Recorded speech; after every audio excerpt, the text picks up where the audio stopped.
కాంగ్రెస్ నేత జగ్గారెడ్డి మాట్లాడుతున్నారు. ఇప్పుడు లైవ్ చూద్దాం. ఇప్పుడు ఈరోజు లేటెస్ట్గా కౌంటర్ ఇది. ఆయన లేటెస్ట్గా నిన్న ముఖ్యమంత్రి రేవంత్ రెడ్డి గారు, ఉత్తమ్ రెడ్డి గారు పెట్టిన ప్రెస్ మీట్ తర్వాత మళ్ళీ కాళేశ్వరం మేడిగడ్డ మీద ఈరోజు మళ్ళీ మీడియా ముందుకు వచ్చిండు. నంబర్ 1 సరే, మేము కాంగ్రెస్ పార్టీ ముఖ్యమంత్రిగా మా రేవంత్ రెడ్డి గారు, మా క్యాబినెట్ మినిస్టర్ ఉత్తమ్ రెడ్డి గారు, కాంగ్రెస్ పార్టీ సరే,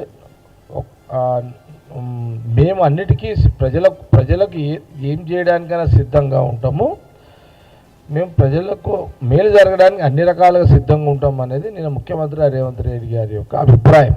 యాక్చువల్గా ఆ కోణంలోనే బహుశా మేము ప్రజల కోసం మేము ఏదంటే చేయడానికి సిద్ధంగా ఉన్నాము, మీరు ప్రజల కోసం మీరు మరి రెడీ ఉన్నారా ఏమైనా చేయడానికి అని అంటే, బహుశా ఈయన హరీష్ రావు గారు మేము రక్తమైనా చిందిస్తాము అని ఆయన ఈరోజు అన్నమాట.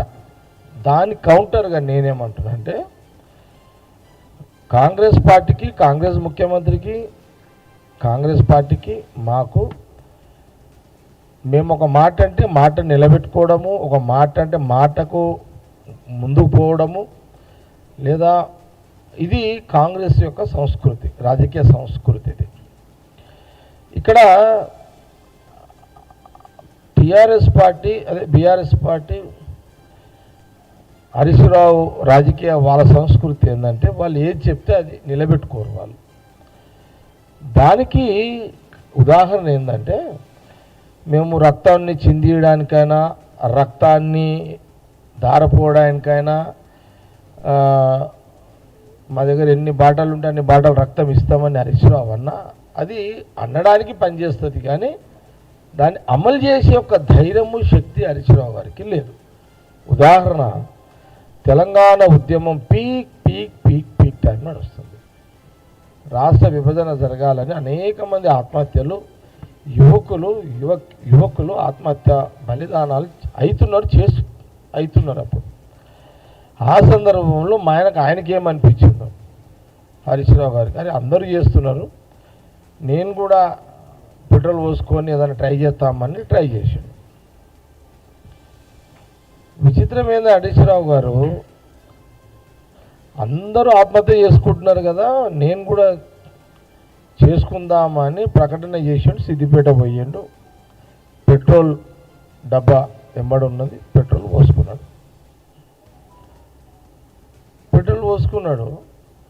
పుల్లెడబ్బు ఎక్కడని అడుగుతుండ అందరు. పెట్రోల్ బంక్ నుంచి పెట్రోల్ తెప్పించుకున్న హరీష్ రావు గారు పుల్లెడబ్బి తెచ్చుకోవాలనే ఒక ఆలోచన ఉండదా?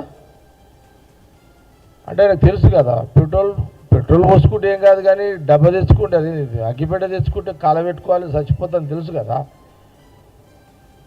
ఇది తెలంగాణ ప్రజలు, తెలంగాణ యువకులు కూడా కొంత ఆలోచన చేయండి కదా, మీడియా కూడా ఆలోచన చేయండి దీని మీద. ఓకే, కాబట్టి ఎట్లయితే పెట్రోల్ తెప్పించుకున్నాడో పుల్లెడబ్బి మర్చిపోయాడో, అట్లనే ఇవన్నీ డైలాగ్స్ హరీష్ రావు గారు రోజు అతను యాజ్ మాజీ ఇరిగేషన్ మంత్రిగా ముఖ్యమంత్రి రేవంత్ రెడ్డి గారు తెలంగాణ రైతుల ప్రజల కోసం వాళ్ళు చేసిన తప్పులను ఎండగట్టే క్రమంలో ఉత్తమ్ రెడ్డి గారు వీళ్ళిద్దరు రోజు అధికారికంగా ప్రజలకు చెప్పే ప్రయత్నం చేస్తున్న క్రమంలో దాన్ని డైవర్షన్ చేసుకోవడానికి, అందులో నుంచి తప్పించుకోవడానికి హరీష్ రావు గారు ఈ కొత్త డెలివరీ డైలాగ్స్ ముందుకు తీసుకొచ్చి పెట్టడం జరిగింది. ఓకే, ఇది మేము చాలా స్పష్టంగా ఆయన ధైర్యం ఏంది, ఆయన సాహసం ఏంది అనేది కాంగ్రెస్ పార్టీకి తెలుసు, తెలంగాణ ప్రజలు కూడా తెలవాలని నేను ఒకసారి రిమైండ్ చేస్తున్నా. నంబర్ 1. నంబర్ 2 ఏంటిది ఆయన వర్షన్ ఈరోజు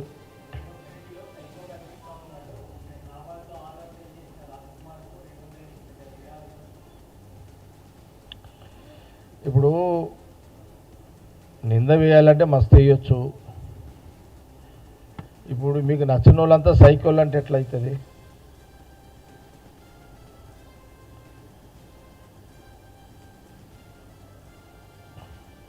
అది తెలంగాణ ప్రజల మాట కాదు, తెలంగాణ ప్రజలకు స్పష్టత ఉంది. ఇప్పుడు హరీష్ రావు గారు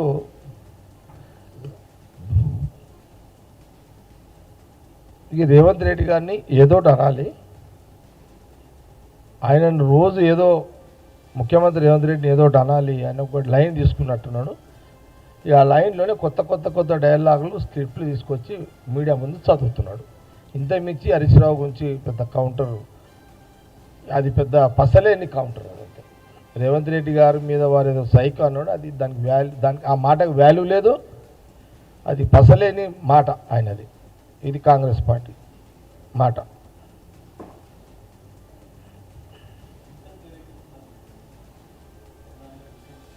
హింసలకు తాత మీరు, హింసలకు కేర్ ఆఫ్ అడ్రస్ కేసీఆర్ ఇల్లు.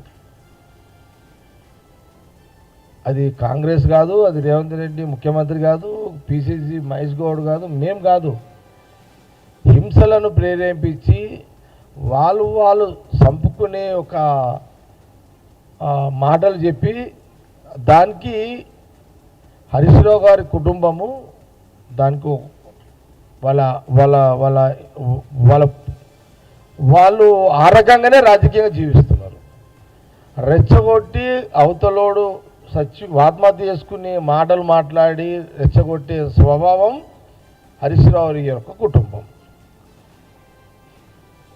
ఎక్కడన్నా ఇంత పెద్ద తెలంగాణ రాష్ట్రం వచ్చినాక అది అవసరం లేదు, కానీ వాళ్ళ బ్యాక్గ్రౌండ్ ఉంది చెప్తున్నా. కాంగ్రెస్ గవర్నమెంట్ ఉమ్మడి రాష్ట్రంలో ఆ రోజు అందరము